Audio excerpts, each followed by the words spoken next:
तो आज अल्लू तो करना है बायोटेक्नोलॉजी एंड इस एप्लीकेशन। बायोटेक्नोलॉजी असल में होता क्या है? टेक्नोलॉजी होती है इंजीनियरिंग, और बायो मतलब लिविंग ऑर्गेनिज्म। मतलब लिविंग ऑर्गेनिज्म में इंजीनियरिंग करना है। इंजीनियरिंग करना मतलब उसके कैरेक्टर को चेंज करना। तो लिविंग ऑर्गेनिज्म में क्या ही इंजीनियर कर सकते हैं? इंजीनियर करते कोई नया कैरेक्टर दिखा सकते हैं, या इंजीनियर करते कोई पुराने कैरेक्टर को डिलीट कर सकते हैं, बस यही हो सकता है। तो लिविंग ऑर्गेनिज्म में इंजीनियरिंग कैसे होगा? मतलब कि कैरेक्टर को चेंज करना कैसे होगा? कैरेक्टर किसके कारण दिख रहा है? कैरेक्टर जो दिख रहा है वो उसके जेनेटिक मटेरियल, उसके प्रोटीन, उसके आरएनए के कारण दिख रहा है। तो ये जो जेनेटिक डीएनए आरएनए इनमें जो चेंज आता है, डीएनए हो गया, आरएनए हो गया, या प्रोटीन में चेंज लाके प्रोटीन में इंजीनियरिंग करते जो कैरेक्टर में चेंज आता है, वही कहलाता है बायोटेक्नोलॉजी।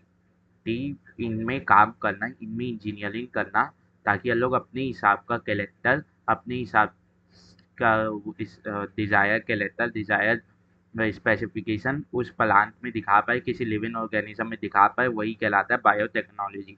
अब इसके बायोटेक्नोलॉजी कर क्यों रहे हैं? ऐसा क्यों है कि यार लिविंग ऑर्गेनिज्म के साथ छेड़ सर्कल है? इससे क्या फ़ायदा हो रहा है? इसके काम क्या हैं? तो वही है कि वही उसी चीज़ के बारे में इसमें बात होती थी, बायोटेक्नोलॉजी के एप्लीकेशन क्या हैं, ठीक है? तो अब जो पहला एप्लीकेशन आता है, ऑब्वियस सी बात है एग्रीकल्चर। एग्रीकल्चर मतलब खेती किसानी में क्या किसान भाइयों तो क्या ज़रूरत पड़ गई बायोटेक्नोलॉजी की? असल में क्या होता है इसमें? ये होता है इसका लोग ऐसे समझ सकते हैं कि यहाँ पे कोई जगह है, वहाँ पे कोई प्लांट उग रहा है, इस पे कोई इंसेक्ट आते हमला कर दिया, कोई इंसेक्ट आया हमला कर रहा है बार बार, पर ये प्लांट इसके खिलाफ नहीं लड़ पा रहा, इसके खिलाफ ये लड़ नहीं पा रहा। तो लोग क्या देखेंगे? लोग एक दूसरा ऑर्गेनिज्म देखेंगे जो इसके खिलाफ लड़ पा रहा है, जो इसके खिलाफ लड़ पा रहा है। और वो इसका जो लड़ने वाला कैरेक्टर है वो किसी प्रोटीन से ही एक्सप्रेस हो रहा होगा, किसी प्रोटीन के कारण ही होगा। और उस प्रोटीन का लोग फिर वो देखेंगे आरएनए। फिर उस आरएनए जो इस डीएनए से बनता है, डीएनए के सेगमेंट से उस जीन को लेंगे, उस जीन को लेंगे। अगर ये जीन इस बैक्टीरिया इसके अंदर है, इस ऑर्गेनिज्म के अंदर है, और ये ऑर्गेनिज्म जी पा रहा है और ये मर जा रहा है, वो इंसेक्ट, मतलब कि ये जीन इसे हार्म नहीं कर रहा है और इसे हार्म कर रहा है। तो अब क्या करेंगे? ये जीन तो अल्लाह ने इससे ले लिया, इससे अल्लाह ने जीन ले लिया। अब इस जीन तो क्या करेंगे? ये जो प्लांट है इसमें डाल के देखेंगे, ये जो प्लांट है इसमें डाल के देखेंगे। और फिर देखेंगे कि प्लांट को तो कोई नुकसान नहीं हुआ। अगर प्लांट को कोई नुकसान नहीं हुआ तो इससे हम लोग आगे फिर तो प्लांट में ये कहते वो आ गई फीचर इससे लड़ने से। अगर इससे इस इंसेक्ट से लड़ने के लिए अगर प्लांट में ही नुकसान होने लगा, तो ये इंसेक्ट नुकसान पहुंचा रहा था वो तो लोग जाएगा, पर इसमें दूसरा नुकसान आ जाएगा। तो ये क्या फ़ायदा हुआ? इसका कोई फ़ायदा ही नहीं हुआ। इससे अच्छा मैं इंसेक्ट तो इंसेक्टिसाइड से मार लूँ, वो मेहनत कर लो, वो प्रॉब्लम झेलने से अच्छा। तो अल्लाह तो ये चीज़ भी सुनिश्चित करनी रहती है कि ये जो जीन अल्लाह प्लांट में डाले, ये प्लांट को नुकसान ना पहुंचाए। तो ऐसे एग्रीकल्चर में यूज़ हो सकता है। एक और कैसे यूज़ हो सकता है कि जैसे ये जगह है, यहाँ पे कोई और प्लांट नहीं उग सकता, सिर्फ ये प्लांट उग सकता है। पर ये उतना ज़्यादा हाईली न्यूट्रिशियस नहीं है। जैसे बैंगन है, बैंगन तो सब्जियों का राजा बोला जाता है, पर वो उतना न्यूट्रिशियस नहीं रहता, और एक जगह से बैंगन उग सकता है। तो मैं क्या करूँगा? इसके जी जेनेटिक मटेरियल में बदलाव कर लूँगा और इसमें न्यूट्रिशन या न्यूट्रिशियस हो जाए वैसा कोई जीन कर दूंगा, इसके जीन तो मॉडिफाई। तो अब ये जो बैंगन का प्लांट है, ये तो इस जगह तो सिर्फ यही उग सकता है। तो ये उग भी रहा है, प्लस हाईली न्यूट्रिशियस भी है, तो यहाँ पे फूड की कमी नहीं होगी, मेल न्यूट्रिशन नहीं होगा, लोगों को खाना मिल जाएगा, वो भी न्यूट्रिशियस खाना। ठीक है। तो अब एक काम आता है genetically modified organism. Genetically modified organism क्या है? वो ऑर्गेनिज्म जिनके जीन को मॉडिफाई किया गया है या मैनिपुलेट किया गया है, ताकि ये लोग एक डिजायर कैरेक्टर बता देते हैं ऑब्टेन कर सके, ठीक है? वो कहलाता है जेनेटिकली मॉडिफाइड ऑर्गेनिज्म। अगर मैं बोलूँ, अगर मैं उसके प्लांट के तो चेंज कर रहा हूँ तो वो कहलाएगा जेनेटिकली मॉडिफाइड प्लांट। अगर एनिमल का चेंज कर रहा हूँ तो वो कहलाएगा जेनेटिकली मॉडिफाइड एनिमल। अब इसके बेनिफिट क्या है जेनेटिकली मॉडिफाइड प्लांट से? वही है कि जैसे मैंने बैंगन का एग्जांपल लिया, तो न्यूट्रिशन वैल्यू को इंक्रीज करने में मदद करता है कि कोई प्लांट जो है वो न्यूट्रिशियस नहीं है, पर उसे उगा तो रहे हैं ना, तो उसे अब क्या, उसे न्यूट्रिशियस भी बना लेते हैं, उससे कुछ फायदा भी हो जाएगा बॉडी का खाने में। ठीक है। और जो दूसरा फिल हो जाता है, जो हार्वेस्ट के बाद लॉस होते हैं वो डिक्रीज हो जाते हैं। जैसे मैं बोलूँ कि ये जो है, ये पत्ती मेरे काम की है, पर इसके साइड में ऐसे जो ये निकलता है, ये मुझे अलग से तोड़ के फेंकना ही पड़ता है, ये अलग से मुझे तोड़ के फेंकना ही पड़ता है। हार्वेस्ट के बाद, हार्वेस्ट में पूरा ये निकलेगा प्लांट के साथ। तो ये पत्ती तो मेरे काम की है, पर ये जो पात है, ये मेरे पास ये मेरे किस काम का नहीं है, इसे मुझे तोड़ के फेंकना पड़ता है। और ये एक तो पहले पॉल्यूशन भी फैलाएगा गार्बेज के रूप में, प्लस फिर इसे पॉल्यूशन ना फैलाए तो ट्रीटमेंट के लिए या इसे मुझे रिसाइकल करना पड़ेगा, कुछ तो करना पड़ेगा, तो इसमें मेहनत होगी, तो ये पोस्ट हार्वेस्ट लॉस नहीं हुआ। हुआ तो क्या करेंगे, लोग इसके जीन को ऐसे मॉडिफाइड कर देंगे कि सिर्फ ऐसे पत्ती बने और ये ना बने। तो क्या हो जाएगा, क्या मेरा पोस्ट हार्वेस्ट लॉस डिक्रीज कर जाएगा? हाँ, डिक्रीज कर जाएगा। मोर प्रोडक्टिविटी की प्लांट जल्दी जगी यानी जल्दी जल्दी उगे, या एक ही प्लांट में पहले एक वो आ रहा था फल, तो मल्टीपल वो आने लग जाए फल, कि बहुत सारे फल आने लग जाए। दूसरा हो जाता है पेस्ट एंड इंसेक्ट रेजिस्टेंट, मतलब बायोटिक स्टेलेस। बायोटिक स्टेलेस मतलब बायोटिक प्रॉब्लम, जो लिविंग ऑर्गेनिज्म प्रॉब्लम लाते हैं उसके खिलाफ रेजिस्टेंस। कि जैसे मैंने उस प्लांट का एग्जांपल लिया था कि जिसपे जो वो इंसेक्ट है वो कर रहा था हमला, तो प्लांट तो नहीं लड़ पा रहा था, तो अल्लाह ने दूसरा ऑर्गेनिज्म देखा जो लड़ पा रहा है, और उसका जीन प्लांट में डाला और फिर प्लांट लड़ने लग गया। तो क्या इससे प्लांट के पास इस इंसेक्ट से लड़ने की क्षमता नहीं आ गई। तो वही यहाँ पे बात की गई है।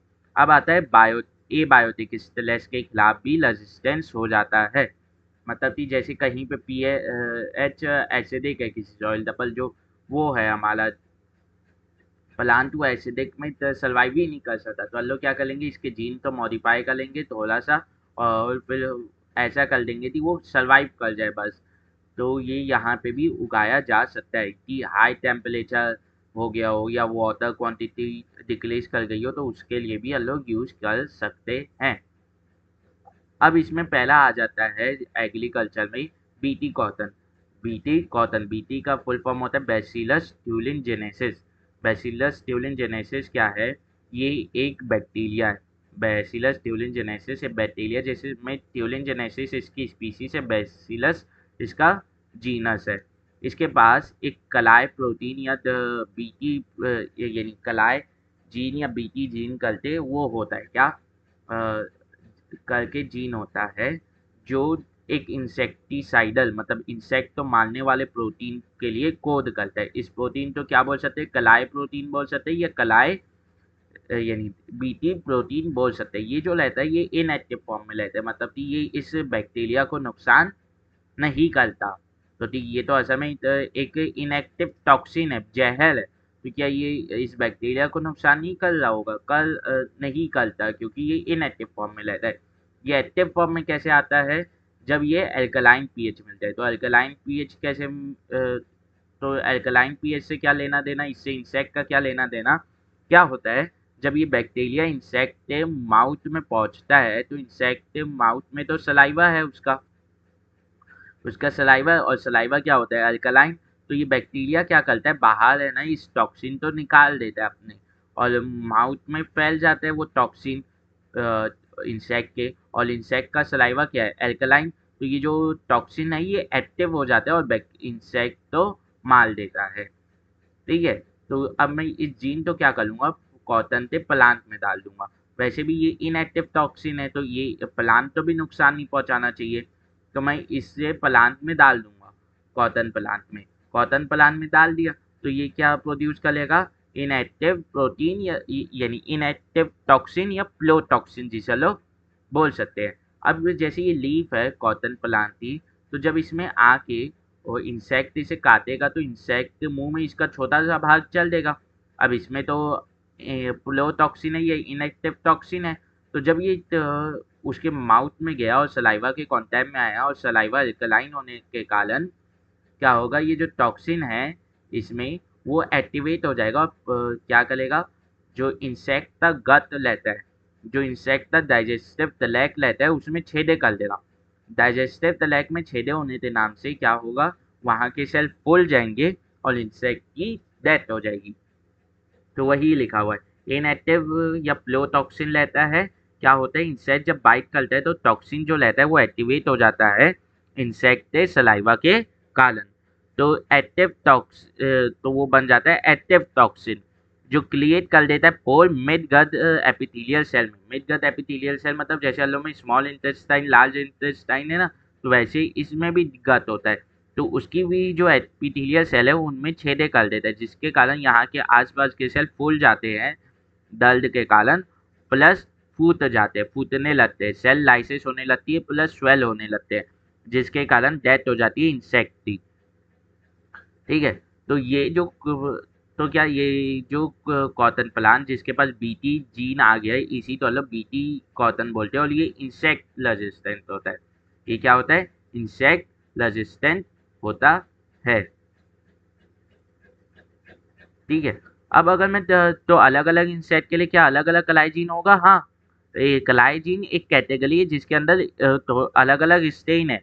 जैसे कॉटन बॉल वॉर्म जो इंसेक्ट है उसके लिए कौन सा कलाइजीन यूज होता है, कलाई 2AB और कलाई 1AC, कलाई 2AB एंड कलाई 1AC। पर अगर मैं कॉर्न बॉलर्स की बात करूँ, कॉर्न बॉलर्स जो इंसेक्ट है उनके लिए कलाई 1AB यूज होता है, कलाई 1AB यूज होता है उनके लिए। अब आगे चलते हैं, आगे चलेंगे तो अब दूसरा आ जाता है आरएनए इंटरफेरेंस। इंटरफेरेंस क्या होता है, दखल अंदाजी। दखल अंदाजी। तो आरएनए में क्या है, दखल अंदाजी करेंगे, आरएनए जो काम करता है उसमें हम लोग दखल अंदाजी करेंगे, आरएनए के काम करने में हम लोग दखल अंदाजी करेंगे, वही कहलाता है आरएनए इंटरफेरेंस। क्या होता है, नेमाटोड जो कैटेगरी होती है ये असल में इंसेक्ट ही होते हैं।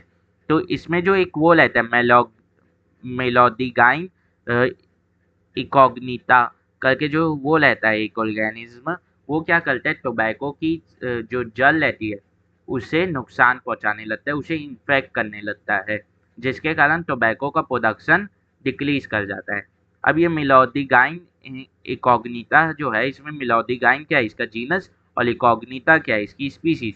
इस ये ऐसा करता कैसे, इसके पास एक जीन रहता है जो mRNA बनाता है। अब वो mRNA क्या करता है, एक प्रोटीन बनाता है, और ये जो प्रोटीन है ये असल में लूट को नुकसान पहुंचाता है, जिसके कारण जो टोबैको की प्रोडक्शन है वो डिक्रीज कर जाती है। तो क्या होता है, ये जो mRNA है ये प्रोटीन कैसे बना रहा है, इसके ऊपर एंटीकोडॉन से tRNA के आखिर जुड़ रहे हैं, tRNA के एंटीकोडॉन्स आते जुड़ रहे हैं। तो मुझे ऐसा करना है और प्रोटीन बन जा रहा है, और ये करते ऐसे प्रोटीन बन जा रहा है। तो मुझे ऐसा कुछ करना पड़ेगा कि ये जो कोडॉन और एंटीकोडॉन है ये आपस में जुड़ ना पाए। तो मैं क्या करूँगा, mRNA को किसी और चीज़ से बाइंड कर लूँगा, और वो दूसरी चीज़ क्या होती है, डबल स्ट्रैंडेड कॉम्प्लीमेंट्री आरएनए। इसी mRNA का कॉम्प्लीमेंट्री आरएनए लेता है जो डबल स्ट्रैंडेड लेता है, वो इसके साथ बाइंड कर जाता है, तो इसके कोडॉन फ्री नहीं लेते। तो क्या होता है कि ये जो tRNA थे एंटीकोडॉन है ये इसके साथ बाइंड नहीं कर पाते, ये mRNA के साथ, जिसके कारण प्रोटीन सिंथेसिस नहीं होता, तो इन्फेक्शन भी नहीं होता। ठीक है। तो ऐसे हम लोग इसके एक्शन तो रोका जा सकता है। तो पर यहाँ पे एक टर्म यूज होता है silencing of mRNA। Silencing of mRNA मतलब mRNA क्या हो, साइलेंसिंग मतलब साइलेंट लेना, साइलेंट हो जाना। साइलेंट हो जाना मतलब बोलना नहीं, बोलना क्या होता है, एक कैरेक्टर होता है, मैं कुछ काम कर रहा हूँ तो mRNA क्या काम कर रहा है, प्रोटीन सिंथेसिस कर रहा है। तो mRNA जब प्रोटीन सिंथेसिस नहीं करेगा मतलब कि वो अपना काम नहीं कर रहा है, मतलब वो साइलेंट हो गया है। ठीक है। तो आरएनए इंटरफेरेंस का डेफिनेशन कैसे लिखेंगे, silencing of mRNA of nematodes, nematodes के mRNA का साइलेंट हो जाना by complementary double stranded RNA. Complementary double stranded RNA के कारण ये कहलाता है आरएनए इंटरफेरेंस। ये एक सेल्यूलर डिफेंस मेथड लेता है। सेल्यूलर डिफेंस मतलब में सेल की किसी चीज का यूज करके सेल्यूलर डिफेंस करना, ये कहलाता है सेल्यूलर डिफेंस मेथड। तो complementary double standard RNA use हो रहा है, ये किधर सेल्स में ही पाया जाएगा। तो और हर एक यूकेरियोट्स में पाया जाता है, यानी हर एक यूकेरियोट्स में यूज किया जाता है। असल में क्या होता है कि यूकेरियोट्स इतने आसानी से ऐसे एमआरएनए या इन सब चीज़ों से लड़ नहीं सकता, क्योंकि उसका बॉडी स्ट्रक्चर वैसे ही कॉम्प्लेक्स है। तो उसमें अगर मैं एक केमिकल डाल भी दूँ तो मुझे ये देखना पड़ेगा कि वो बाकी चीज़ों तो नुकसान पहुँचा रहा है कि नहीं। तो बाकी चीज़ों तो नुकसान तो नहीं पहुँचा रहा उसी यू के लिए होते, तो यानी आरएनए इंटरफेरेंस यूज हो जाता है यहाँ पे। अब इसमें क्या करते हैं, नेमाटोड स्पेसिफिक जीन जो है वो लोग यूकेरियोट्स में डाल देते हैं, प्लांट में डाल देते हैं, जिसके कारण प्लांट और यूकेरियोट्स में डबल स्ट्रैंडेड कॉम्प्लीमेंट्री आरएनए बनना लगता है। ये double stranded complementary RNA bind कर जाता है एमआरएनए के साथ, जिसके कारण प्रोटीन नहीं बन पाता और जो ट्रांसलेशन नहीं हो पाता और क्या देते हैं, इन्फेक्शन नहीं होता। अब आता है मेडिसिन में कैसे यूज हो रहा है। मेडिसिन में कैसे यूज हो रहा है, मेडिसिन में ऐसे यूज होगा कि हर एक मेडिसिन तो आर्टिफिशियली बनाना पॉसिबल नहीं है। अगर हम लोग बना भी ले तब भी उसके कुछ साइड इफेक्ट्स लेंगे, तो हम लोग क्या करते हैं, उसे किसी और लिविंग ऑर्गेनिज्म में बना लेते हैं और फिर उसे एक्सट्रैक्ट करके हम लोग यूज करने लग जाते हैं। तो जैसे अगर मैं एक इंसुलिन, इसमें आता है जेनेटिकली इंजीनियर्ड इंसुलिन, पहला ही एग्जाम्पल है। तो प्लो इंसुलिन या इनएक्टिव फॉर्म ऑफ इंसुलिन जो रहता है, इसी फॉर्म में हमारी बॉडी भी सिंथेसाइज करती है इंसुलिन। तो इसमें क्या होता है, एक ए पेप्टाइड चेंज होती है, बी पेप्टाइड चेंज होती है, और दोनों किससे जुड़े रहते हैं, डाइसल्फाइड बॉन्ड से। फिर बी का एक एंड ए के दूसरे अपोजिट एंड से किससे जुड़ा रहता है, सी पेप्टाइड चेन से। पर जैसे ही हम लोग कुछ मीठा खाते हैं, ये ब्लड शुगर लेवल इंक्रीज होता है, तो अब इसे तो सिग्नल मिल जाता है कि एक्टिव हो, तो ये एक्टिव फॉर्म में बदल जाता है। और एक्टिव फॉर्म में क्या होता है, सिर्फ ए चेन होती है और बी चेन होती है जो डाइसल्फाइड बॉन्ड से जुड़ी हुई है, और सी पेप्टाइड चेन किसी काम की नहीं रहती। ठीक है। तो डायबिटीज में क्या होता है, डायबिटीज में तो ये जो प्रो इंसुलिन बनना कम हो जाता है या बंद हो जाता है, तो इंसुलिन भी नहीं बनता, जिसके कारण ब्लड शुगर लेवल हाई रहने लगता है। तो उससे बहुत सी बीमारी हो सकती है, उससे ब्लड प्रेशर हो सकता है, प्लस आई में इफेक्ट पड़ता है, किडनी में इफेक्ट पड़ता है, बहुत सी चीज़ें और भी बीमारियाँ हो सकती है उसके कारण। तो लो, तो इंसुलिन की तो ज़रूरत है। तो पहले क्या करते थे, जो स्लॉटर्ड कैटल्स होते थे, मतलब जो ग्लेजिंग एनिमल्स होते थे जिन्हें लोग मार देते थे, काट देते थे, उनके पैंक्रियाज से इंसुलिन डिराइव कर लेते थे। पर वो इंसुलिन क्या रहता था, एलर्जिक रहता था और इम्यूनोलॉजिकल उससे प्रॉब्लम होने लगती थी, क्योंकि कैटल का जो सिस्टम है वो बहुत ज़्यादा अलग है ह्यूमंस के सिस्टम से। जैसे कैटल में जो वायरस इफेक्ट कर रहे हैं, उनकी जो एंटीबॉडी किस कैटल में जो माइक्रोब्स डिजीज कॉज कर रहे हैं, उनकी एंटीबॉडी किस में प्रेजेंट होगी, कैटल्स के ब्लड में, प्लस कैटल के ब्लड में इंसुलिन प्रेजेंट होगा। तो वो इंसुलिन उन एंटीबॉडीज के साथ रिएक्ट ना कर ले, तो इंसुलिन में थोड़ी सी तो डिफरेंस होगा। तो ह्यूमंस में अलग एंटीबॉडीज होंगी, कैटल्स में अलग एंटीबॉडीज होंगी, तो डिजीज कॉजिंग माइक्रोब्स ही अलग है। तो ये जो हल्का सा डिफरेंस होने के कारण ही वो जो ह्यूमंस में एलर्जी कॉज करने लगता है, प्लस इम्यूनोलॉजिकल प्रॉब्लम कॉज करने लगता है, मतलब दी एंटीबॉडी से रिलेटेड प्रॉब्लम कॉज करने लगता है। तो क्या करते हैं, तो इसका सॉल्यूशन सबसे पहले 1983 में आया, जब एली लिली करके एक अमेरिकन कंपनी है, उसने क्या किया कि ह्यूमन से क्या लिया, ए चेन को बनाने वाली जीन ली और बी चेन को बनाने वाली जीन ली, फिर उसे ई कोलाई में डाल दिया, ई कोलाई में डालने से क्या हुआ, वहाँ पे ट्रांसक्रिप्शन तो हुआ, तो एमआरएनए बन गया दोनों का, ए चेन था और बी चेन था। फिर ट्रांसलेशन हुआ तो ए चेन भी बन गई और बी चेन भी बन गई। अब आर्टिफिशियली क्या करेंगे, आर्टिफिशियली इसे डबल सल्फाइड बॉन्ड से जोड़ देंगे और हमारा जेनेटिकली वो क्या कहते हैं, इंजीनियर्ड इंसुलिन बन जाएगा। ठीक है। तो यहाँ पे मुझे सी चेन तो मिली ही नहीं, मतलब यहाँ पे जेनेटिकली इंजीनियर्ड इंसुलिन में सी पेप्टाइड चेंज ऐसा रेसिड्यू नहीं मिलती।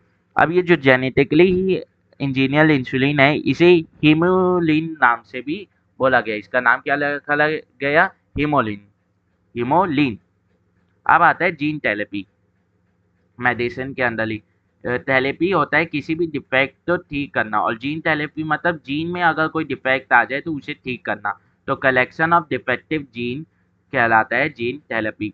अब जीन थेरेपी जो रहता है वो अर्ली एम्ब्रियोनिक लाइफ में पता चल जाए तो अच्छा रहता है, क्योंकि अर्ली एम्ब्रियोनिक लाइफ में अगर मैं जीन में कोई चेंज कर लूँ तो वो जीन बस एक ही दो सेल में है, और ज़्यादा से ज़्यादा कुछ ही सेल में है। तो जब ये जब ये डिवाइड कर कर एक ऑर्गेनिज्म बनाएगा तो इस ऑर्गेनिज्म में हर जगह कलेक्टेड जीन रहेगा।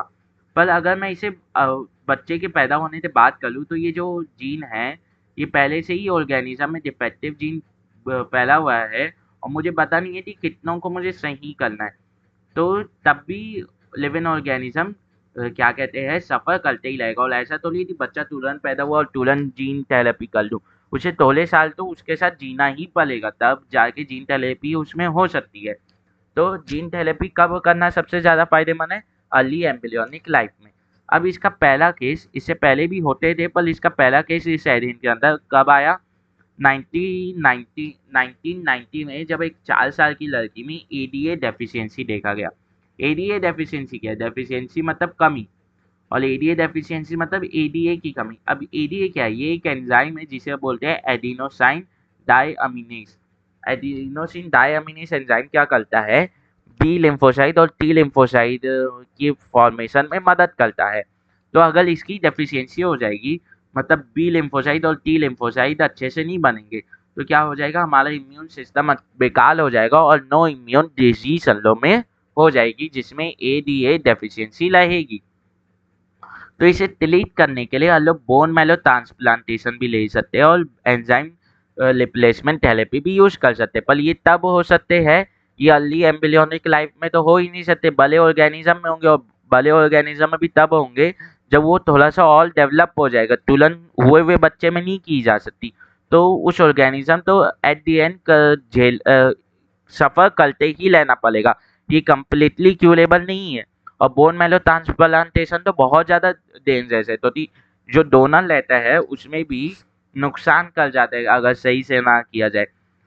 तो ये कम्प्लीटली क्यूरेबल तो है नहीं, तो हम लोग क्या यूज़ करेंगे? जीन थेरेपी वाली टेक्निक यूज़ करेंगे। तो यहाँ पे जो 4 साल की लड़की है ये तो ऑलरेडी ऑर्गेनिज्म बन चुकी है, तो यानी बड़ी हो चुकी है, तो इसमें हम लोग जीन थेरेपी यूज़ करेंगे। उससे पहले हम लोग देख लेते हैं एडीए डेफिशिएंसी क्या है। Deficiency of enzyme adenosine diamines occurs due to the deletion of ADA gene। Deletion यानी वो जीन ही गायब हो गया, वो जीन ही गायब हो गया। वो जीन में कोई डिफेक्ट वैसा नहीं आया कि कुछ कोड चेंज हो गया या कुछ, वो जीन ही उड़ गया है उसकी कोडिंग से। ठीक है। अब क्या होता है, जीन थेरेपी कैसे दी जाएगी? यहाँ पे हम लोग पेशेंट से लिम्फोसाइट लेंगे, पेशेंट से लिम्फोसाइट लेंगे और उसमें फंक्शनल एडीए जीन इंसर्ट कर लेंगे, और तो ये बन जाएगा genetically engineer lymphocyte. Genetically engineer lymphocyte. अब इस लिम्फोसाइट को हम लोग पेशेंट में वापस से डाल देंगे, परंतु यहाँ पे एक प्रॉब्लम ये आएगी कि ये लिम्फोसाइट ऐसा तो नहीं थी खुद से रेप्लिकेट कर लेंगे और बहुत सारे लिम्फोसाइट बना लेंगे, ऐसा तो है नहीं। प्लस ये ऐसा तो नहीं थी उस पेशेंट पे लाइफ टाइम चल जाएंगे, कुछ समय बाद तो मरेंगे ही। तो मतलब कि ये जो जेनेटिकली लिम्फोस इंजीनियर लिम्फोसाइट है, ये कभी ना कभी जाते विलुप्त हो जाएंगे उस ऑर्गेनिज्म से, तो फिर उसे इस चीज़ का लेना पड़ेगा कि फिर से उसके कुछ लिम्फोसाइट निकाले जाएंगे, फिर उसमें जेनेटिकली यानी फंक्शनल एडीए जीन डाला जाएगा, फिर उसमें जीई मतलब जेनेटिकली इंजीनियर लिम्फोसाइट बनाते डाला जाएगा पेशेंट में वापस। तो ये जो है ये करते ही लेना पड़ेगा कुछ कुछ समय में, मतलब पीरियोडिक ट्रांसफ्यूजन जरूरी होगा ही। पर अगर मुझे ADA deficiency early embryonic life में पता चल जाए तो वहाँ पे कम्प्लीटली क्यूरेबल हो जाता है। अब आता है मॉलिक्यूलर डायग्नोसिस। मॉलिक्यूलर डायग्नोसिस क्या है? मॉलिक्यूल के लेवल पे किसी चीज़ को ठीक करना, किसी चीज़ में चेंजेस लाना मॉलिक्यूलर डायग्नोसिस कहलाता है। मॉलिक्यूलर डायग्नोसिस लोग बायो में मॉलिक्यूलर शब्द वो भी ऐसे जीन वीन से रिलेटेड चैप्टर में सिर्फ किसके लिए यूज़ करते हैं? डीएनए, आरएनए या प्रोटीन के लिए माइक्रो मॉलिक्यूल्स के लिए ही यूज़ किया जाता है, मतलब माइक्रो मॉलिक्यूल्स में चेंजेस करना, उसमें सुधार उधार करना मॉलिक्यूलर डायग्नोसिस के अंदर आता है। तो बायोटेक ने हमें हेल्प की है कुछ डेवलप करने में टेक्निक्स, जिससे हम लोग डिजीज़ को बहुत जल्दी ही वो कर सकते, डायग्नोस कर सकते। मतलब क्या होता है कि जैसे किसी को कैंसर है, तो सीधा फोर्थ स्टेज कैंसर निकल रहा है, सीधा 2 स्टेज कैंसर निकल रहा है, या किसी तो एज है तो किसी तो एज बहुत ज़्यादा बढ़ने के बाद मिल रहा है, निकल रहा है, उसे पता चल रहा है, या किसी तो वो है कोरोना, तो उसके कोरोना बहुत आगे स्टेज के जाने के बाद उसे पता चल रहा है। तो उससे अच्छा जब वो बहुत अर्ली स्टेज में जब उसे सिर्फ शक होगा, और अगर वो ब्लड टेस्ट यूरिन टेस्ट करवा लेगा, तो वहाँ पे बहुत कम अमाउंट में ही इसके माइक्रोब्स प्रेजेंट रहेंगे। पर अगर वो माइक्रोब्स डिटेक्ट हो गए, तो क्या मैं अर्ली स्टेज ऑफ उस डिजीज में ही उसकी ट्रीटमेंट चालू नहीं कर सकता, और मैं उसे अर्ली स्टेज में जा अगर मैं उसे कंप्लीटली क्योर नहीं कर सकता, तो उसे अर्ली स्टेज में जाने से ही रोक दूं। तो वो यहाँ पे मॉलिक्यूलर डायग्नोसिस की मदद से काम आता है। तो इसमें पहले आता है पीसीआर, जिसका फुल फॉर्म होता है पॉलीमरेज चेन रिएक्शन। इसमें क्या होता है, पैथोजेन तो बहुत छोटे से अमाउंट ब्लड में, बहुत छोटे से अमाउंट, बहुत लेस अमाउंट से ही डिटेक्ट कर लिया जाता है। कैसे डिटेक्ट करते हैं, जो पैथोजेन का डीएनए है उसे एम्पलीफाई कर देते हैं, उसकी जो कैरेक्टरिस्टिक है उसे बढ़ा देते हैं। फिर आता है एलिसा प्रिंसिपल। एलिसा प्रिंसिपल क्या है, जो एज का टेस्ट होता है, एज का टेस्ट होता है जो हम लोग ह्यूमन हेल्थ एंड डिजीज में पढ़ेंगे, एज का टेस्ट होता है एलिसा टेस्ट। वो इस प्रिंसिपल पे काम करता है। इस प्रिंसिपल में होता क्या है कि एंटीजन एंटीबॉडी इंटरेक्शन लिया जाता है। एंटीजन एंटीबॉडी इंटरेक्शन मतलब एक एंटीजन स्पेसिफिक, यानी एक एंटीबॉडी स्पेसिफिक होती है उसके एंटीजन के लिए। तो क्या करूँगा, मैं एचआईवी का एंटीबॉडी उठाऊंगा और वो पेशेंट के ब्लड में डाल के देखूंगा। पेशेंट के ब्लड में डाल के देखा, और अगर वो एंटीबॉडी जाके किसी के साथ बाइंड हो गया, वो जाके किसी के साथ बाइंड हो गया, तो बाइंड किसके साथ होगा, उसी एक स्पेसिफिक एंटीजन थे, और वो स्पेसिफिक एंटीजन रहेगा किसका, एचआईवी का। तो मुझे पता चल जाएगा कि एचआईवी का एंटीजन इसमें प्रेजेंट है, मतलब ये इसे एचआईवी है। अब तीसरा आता है प्लोब। प्लोब क्या होता है, सिंगल स्ट्रैंडेड या आरएनए लेता है या डीएनए लेता है, जिसे रेडियो एक्टिव मॉलिक्यूल से टैग कर दिया जाता है। मतलब इसमें रेडियो एक्टिव सेगमेंट जोड़ दिया जाता है। तो मुझे इसकी सीक्वेंस को पता है, मुझे इसकी सीक्वेंस तो पता है। तो मैं क्या करूँगा, मैं एक डिजीज में जो डीएनए में कोई डिफेक्ट हो, तो उस डिफेक्ट के मुझे सीक्वेंस पता तो रहेगी, तो मेडिकल स्टडीज से तो हो रही है।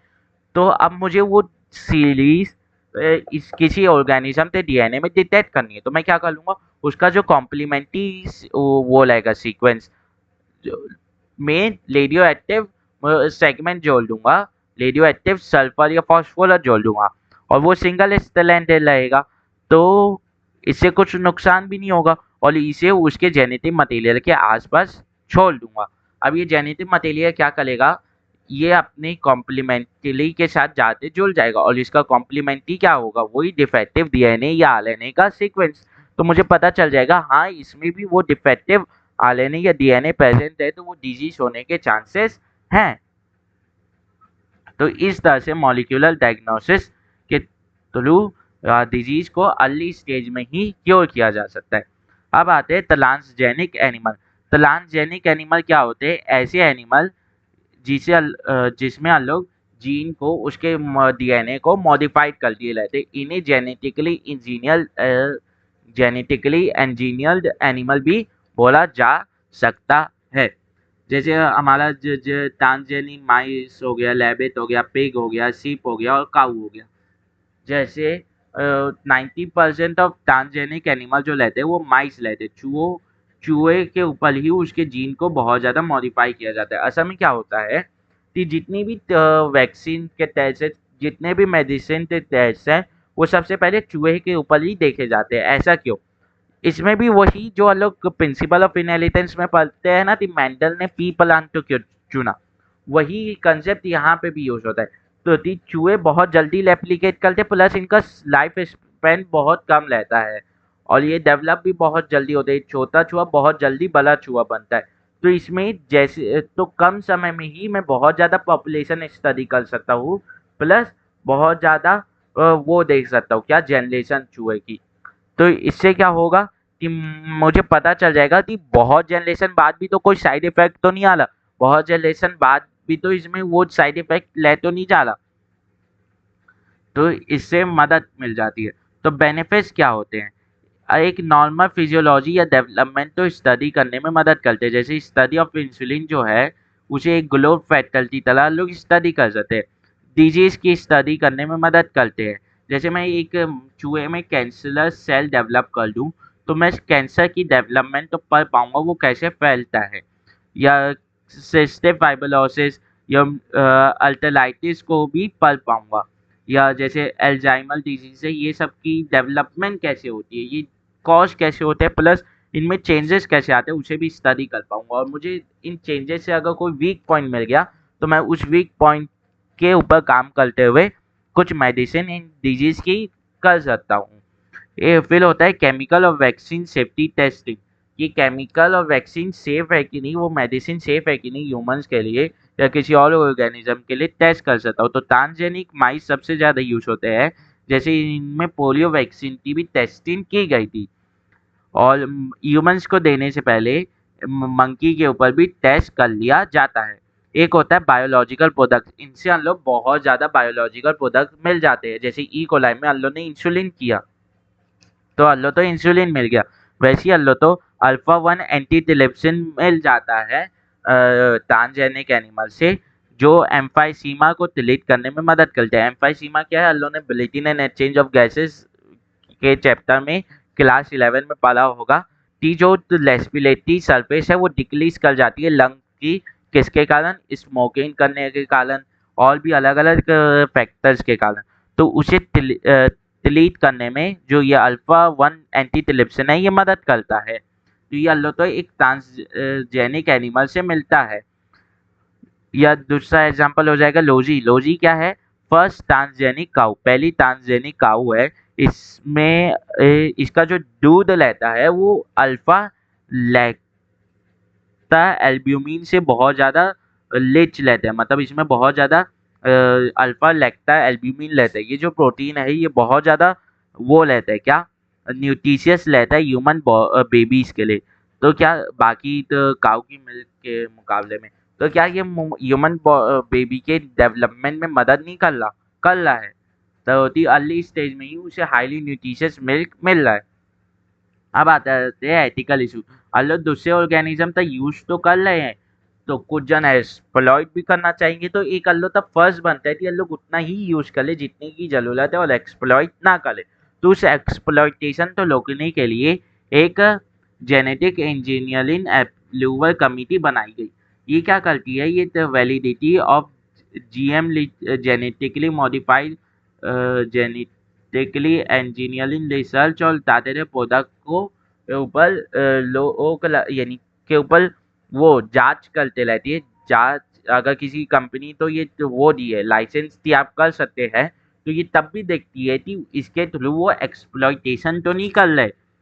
अब इसमें आ जाता है बायोपायलेसी। बायोपायलेसी क्या होती है, कोई कंपनी बिना में अगर मैं कोई जेनेटिकली मॉडिफाइड ऑर्गेनिज्म बनाया, जेनेटिकली मॉडिफाइड प्रोडक्ट, उस ऑर्गेनिज्म से मैं कुछ प्रोडक्ट ऑब्टेन किया और ये चीज़ एक कंपनी तो पता चल गई, तो वो कंपनी बिना मुझसे परमिशन लिए उस चीज़ का यूज़ कर लेती है, तो वो कहलाती है biopiracy. Use of bio resource by MNC without proper authorisation from concern people या कंट्री, वो कंसर्न पीपल या कंट्री से बिना परमिशन लिए, इसीलिए पेटेंट यूज किया गया। पेटेंट क्या है कि अगर मैं कोई ऑर्गेनिज्म या प्रोडक्ट डिस्कवर किया हूँ और वो तो मैं उसे अपने नाम से पेटेंट करवा सकता हूँ, अगर पहले वो किसी के नाम से पेटेंट नहीं है। इसमें क्या होता है कि वो कहाँ यूज होगी और कैसी यूज होगी, इस चीज़ का पूरा डिटेल किसी को भी यूज करने से पहले मुझे देना पड़ेगा।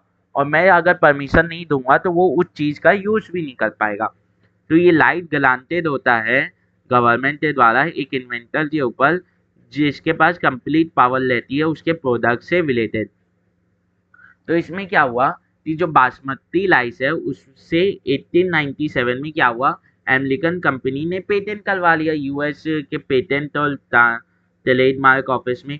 पर अल्लाह तो पता है हमारे यहाँ 2000 सालों से पहले से बासमती राइस खाया जा रहा है, अलग अलग विष्णु भोग जो राइस है वो खाया जा रहा है।